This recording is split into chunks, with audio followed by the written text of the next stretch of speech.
আচ্ছা, তোদের মনে পড়ে সেই দিনগুলো যখন আমরা অফিস ছুটির পরে চা খেতে বসতাম এবং সেখানে বসে আনপ্ল্যান্ড ভাবে একটা প্ল্যানের সূচনা হতো, সেটা জল রেস্টুরেন্টে হোক ছবি অথবা রং কোথাও ঘুরতে মশাই যাওয়া।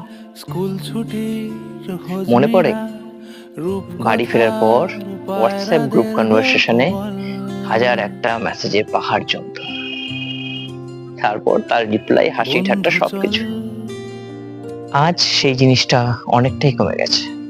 সবাই, তোরা বিভিন্ন অফিসে শিফট রংধনু করে গেছিস, সবার ঝালমুড়ি টাইমিং সিচুয়েশন আলাদা হয়ে গেছে, হাফটিকে সবার কাজের প্রেশার কাপ আলাদা।